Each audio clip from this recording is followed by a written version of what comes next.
We'll ask Coach Meyer to make an opening statement, then we'll go to questions for Coach as well as for Dwayne and Chase. Coach? Well, it's an honor to represent the East and represent the Big Ten as the champions. Coach Fitzgerald and his staff he's a very good friend of mine and one of the best football coaches in America. Their players are exactly what that university and what their coach stands for. They're tough, and what a great game. And our guys just kept coming, and they kept coming, and it was a great game.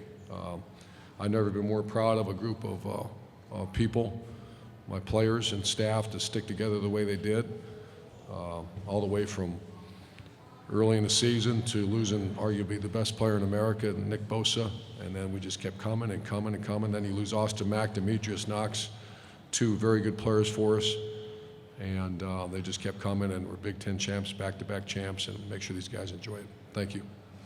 Take questions, raise your hand, we'll get the mic out to you. Go right here in the second row. Coach Meyer, all you heard all season was Ohio State's up and down, but you only lost one ball game and ended up with the Big Ten championship. Talk to us about how you guys were able to endure the conversation that people were having that you were up and down, but you only lost one game. Well, we were up and down, and that's I guess that's what happens when you have some injuries you're dealing with, you have a little bit of adversity you deal with, and not many teams are out there perfect. And like you said, we're 12-1 champions of arguably the best conference in America, and but that's the thing. The way I got through it, the way I hope our players did. Who cares? I mean, you just show up for every Tuesday practice and get a little better, and that's what they did. Over here on the right. Bill Rabino with Columbus Dispatch. Is a Big Ten championship? Can you hear me? Is a Big Ten championship enough right now?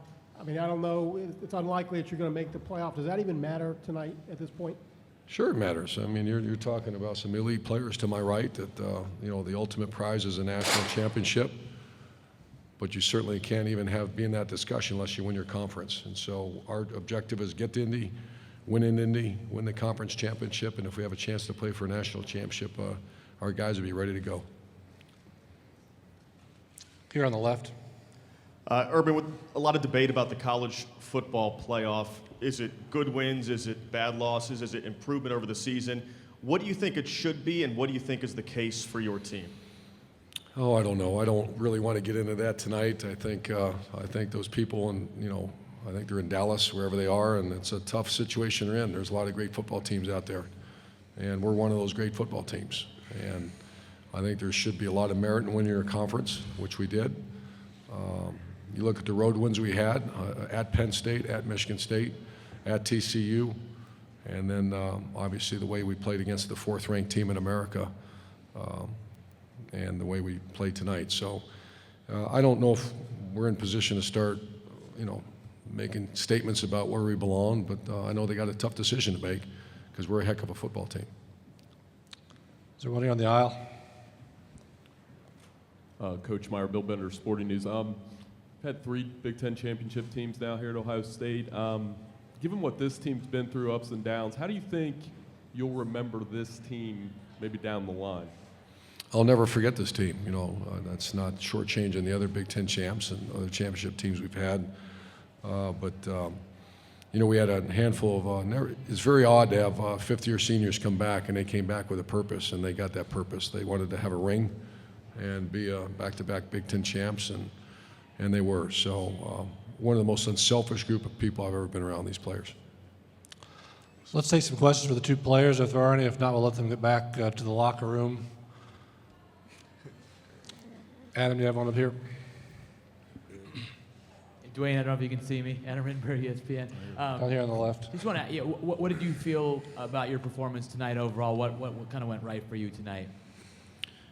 We had great protection all game. Receivers made a lot of clutch plays on third down, first down. We had great play calling, and the biggest thing was execution. And the thing I had to do was give the ball to playmakers and let them make the plays. I'm just a distributor, and we did a great job tonight. Right here. Dwayne J. Graves report.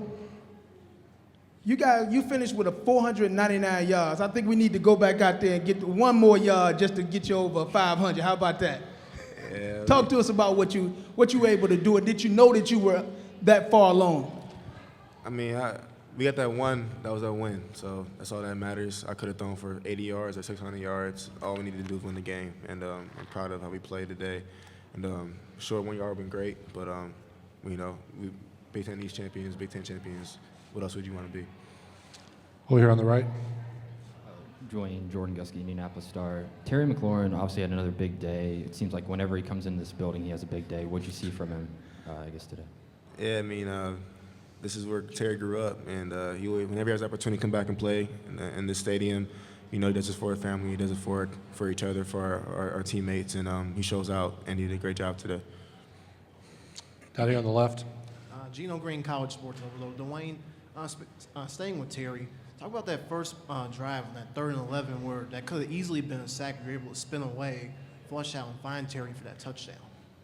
Yeah, a lot of quarterback-receiver relationships are just trust and relying on a receiver to make a play when you need him to. And Terry was there for me, and he made a clutch play on 3rd and 11, bought some time, let him get open, and really credit to this how much we work in practice on scramble drill and just getting open for everybody. Stay here on the left. Stephen Means, Cleveland.com. Dwayne, I asked you this question earlier this week about did you think you were a Heisman candidate, and you just simply answered yeah. When somebody asked you why, you said you didn't want to go into it because you wanted to focus on this game.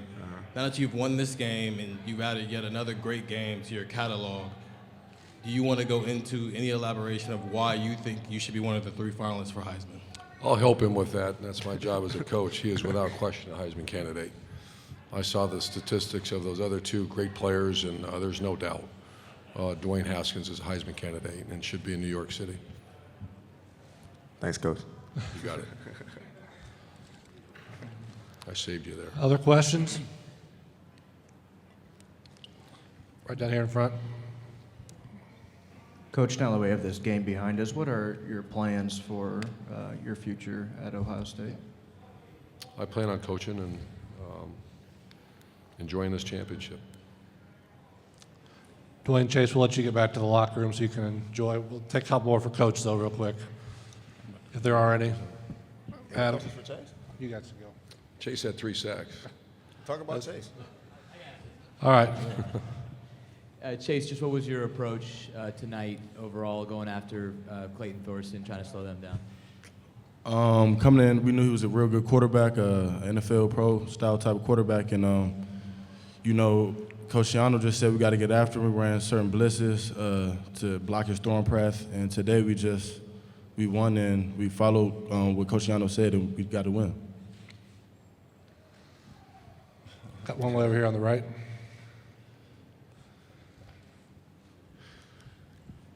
Urban, Rob Oliver from the Dispatch. I don't think you've coached in the Rose Bowl. Correct me if I'm wrong, but maybe a dream is come true if you end up there is too strong. But was that something you grew up? That was the granddaddy. That was it for you. It sure was, and it's amazing that I've never coached in that game. Kirk Herbstreit and I talk about it all the time, and so if that's where we end up, we'd be so proud to be there, and I know our players would feel the same. Let's do one last call for Chase or Dwayne before I let them go back. Adam, do you have one? Okay. Do you have one for players? Go ahead. This question for both you guys. Obviously, a lot was made of last week's Michigan game. What do you think's been the biggest difference with this team the last 2 weeks, where you kind of, found that switch or whatever they want to call it? Chase, start with you, please. I think after we lost Purdue, we sat down with Coach Shiano. We had a real tough meeting, and we just got together and just had to trust each other, and that was what the meeting was about. And I think every game since then, Coach Shiano trusted us. We trusted him. We trusted the offense. Trusted Coach Meyer. I think everybody just trusted, and we called that the brotherhood, and I think the brotherhood was real strong today. Dwayne, your thoughts? Like Chase said, it was all about trust, and Coach Meyer does a great job of emphasizing that when I need you the very most, you did your very best. And whether that was offense, defense, special teams, we all relied on each other to make the plays when they mattered the most, whether that was versus Maryland or Team Up North or today's game versus Northwestern. And, what's so fantastic about this game is that I looked to my left and my right, and we're all ready to go out there and make a play together. and we trust in one another, trust in the coaches. They're going to put us in the right situation. And what better way to go out and win today? Final call for the players, anybody? You guys now may go. We'll take 2 more for Coach Meyer. Adam, did you have one? Urban, you said you'll remember this team forever. How much of that is because of everything that's almost that you guys have been through, even from July, and you yourself, health-wise, being on suspension, coming back, Nick Bosa, how much of all that goes into how you'll remember this team? Yeah, this was a very unique year. And there's only one explanation for why we're sitting here as Big Ten champs, and 2 of them just left the podium here, and that's that group of players. And I got to point out guys like Paris Campbell and Terry McLaurin and Johnny Dixon. I don't know what you do without those guys. There's no chance we're in this situation. With Draymond Jones, no chance. Without Tuff Borland, Isaiah Prince, the captains on this team were phenomenal. And when Nick Bosa, that was a shot, and we all love Nick, and I'm not saying that, but that guy means so much to our program, and that was one that took a while to recover from, but our guys did. Obviously, we love Nick. I'm just saying, but you take the best player in college football now, and a great locker room guy. That was one, and then all of a sudden Austin Mack goes down, who's one of our warriors. And then Demetrius Knox, who was a great player for us, went down as well, and they just kept swinging and swinging and swinging. One last question, if there is one. Over here on the right. You mentioned Terry there. I guess what gave you the confidence coming into today that he was going to have the game that he had? He always has a game like that. It's just a matter of us getting him the ball. He actually could have had more today. He broke loose a couple times, but Terry is he'll go down as a Buckeye great, and there's so many unselfish things he does for this program and team. Him and Paris gave the pregame talk today. That's how powerful those 2 guys are. Coach, thanks very much. In the Ohio State locker room, the media area is open for another 10, 12 minutes. Thank you.